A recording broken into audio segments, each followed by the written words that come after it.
LeBron and the Lakers have moved on and have secured that 7 seed in the Western Conference. They will go up against a team and one player that wanted to play LeBron and the Lakers. That is the Memphis Grizzlies, and the player is Dillon Brooks.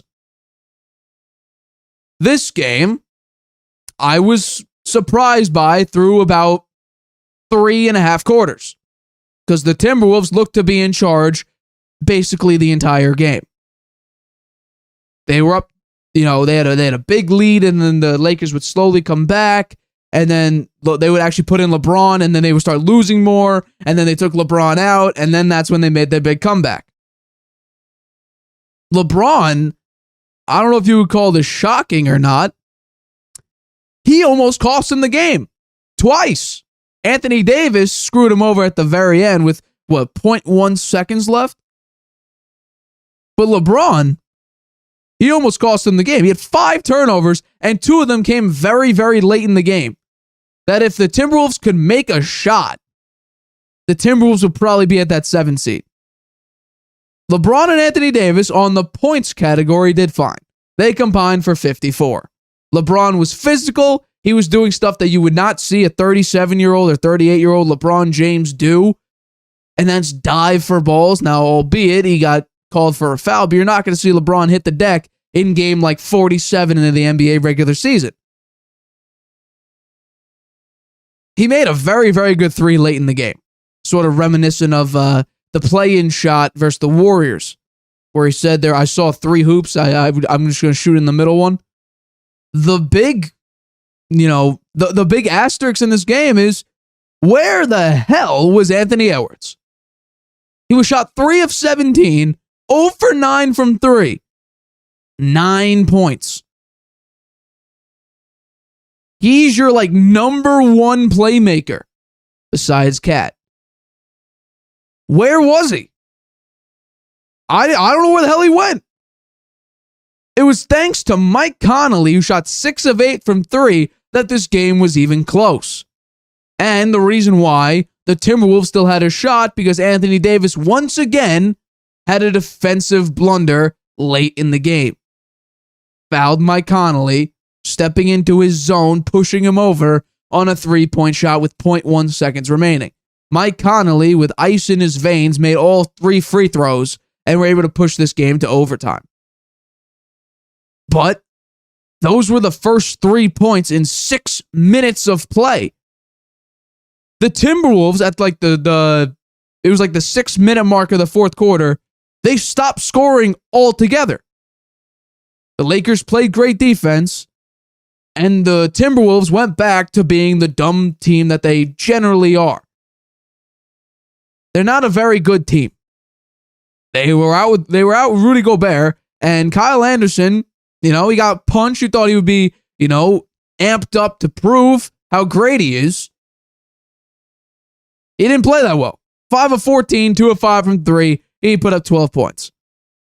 If Anthony Edwards was even a glimpse of his normal self, the Timberwolves would be in that 7 spot. It's as simple as that. Not only that, if the entire team can make a shot in the last 6 minutes, for instance, in the last 6 minutes and overtime, they scored 7 points. 7 points. And what do you want to call that? Almost 1 full quarter of play? 11 minutes? That's terrible. You're in the play-in tournament with a chance at a playoff spot, and technically you still do.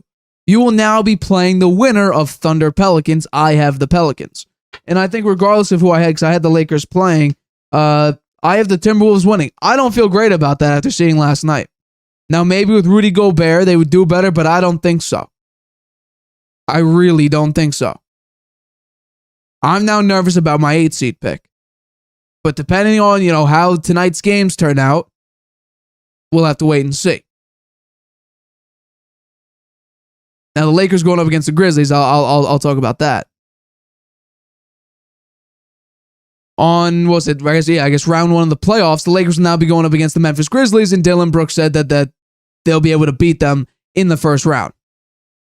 And my dad on Monday's show said that the Lakers go up against the Grizzlies. He could see the Grizzlies beating, or he could see the Lakers beating the Grizzlies. If the Lakers play defense, like proper defense like they have been since the trade deadline, Darvin Ham, by the way, phenomenal moves at the trade deadline. Getting Beasley, getting D'Angelo Russell, getting Vanderbilt, getting Rui Hachimura, getting off Russell Westbrook, getting off Pat Bev. Great moves, and that's the reason why they went from being like the 13 seed to now being the 7 seed. Can they beat the Grizzlies? Personally, I don't think so. I think Jaren Jackson Jr., who is right now probably going to be Defensive Player of the Year, it's a question of who will he guard. If he's going up against LeBron James, then it's going to be it will be up to Anthony Davis to basically come out and be a dominant player. And generally, throughout his tenure with the Lakers, he hasn't been. There was one time where he was extremely dominant, and that was in the play-in tournament. But that's with months of rest. Now you're going up against a Grizzlies team who plays very physical. Dillon Brooks, I guarantee you, will be a nuisance to whoever he's guarding. Jaren Jackson Jr. is going to be Defensive Player of the Year, most likely. And then you still have Ja Morant, who is very good. And they also brought that, was it Kenny Lofton? I don't know what the hell is going to happen with him. He dropped like 42 points in the last game of the year. I don't know whether he'll be an X factor or not. I have no clue. But there's a reason why this Memphis team is at the 2 seed. They're a very, very good team. Clearly. The Lakers have been spotty. They've been a little bit more consistent since the trade deadline with the moves that Darvin Ham has made. But they're still inconsistent because Anthony Davis is a big question mark. A huge question mark. He sort of did his part. It wasn't the dominant performance I think a lot of us were hoping or expecting from a guy that averages 38 points and 11 rebounds against the Timberwolves. He had 24 and 15. The rebounds are phenomenal. Points could be a little bit improved based on his average. But he also played pretty great defense. 3 blocks, 2 steals. He also had 5 turnovers. The Timberwolves threw away this game.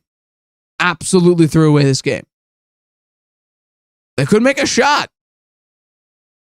So the Lakers are going to go up against a Grizzlies team who I think personally will beat this team. I'm not going to give an outrageous take and say Grizzlies in 5. I'll say Grizzlies in 6, a little bit more conservative. Because I just think at some point AD is either going to get hurt or he's going to go back to his normal AD self and, 16 points, 11 rebounds in a game, and they're going to lose by like 10. And we'll see just how good Dillon Brooks is against, let's say he's up against LeBron. He's doing a lot of talking. Generally doesn't deliver on his trash talk, personally. So we'll see just how good the Grizzlies are. I'll take the Grizzlies in 6 over the Lakers, but we'll talk about that more. I believe on Friday's show when we have the I guess we won't have the official when we go live. I don't know the times of Friday's games, but I'm just gonna assume they're like the rest of the play-in tournaments, where they're like 7 o'clock, 10 o'clock Eastern time. So I think depending on the outcome, we'll try to do our first round predictions. I already sort of hinted at one of mine that I got a lot of lashback from. Which is my Kings Warriors pick. If you haven't seen that, you can go on my channel and look at the outrageous take that I had, apparently.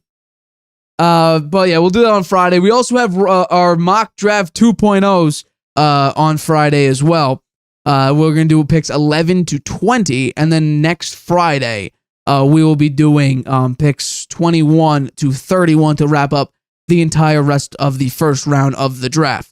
Hi, everybody. Thanks for watching. Make sure you subscribe here to get the latest from the show. Also, if you want to check out the full episode, make sure you click the I in the top right-hand corner right now. If you want to listen to this show anywhere you go, make sure you go to anchor.fm/The Harvey Hour or anywhere you get your podcasts.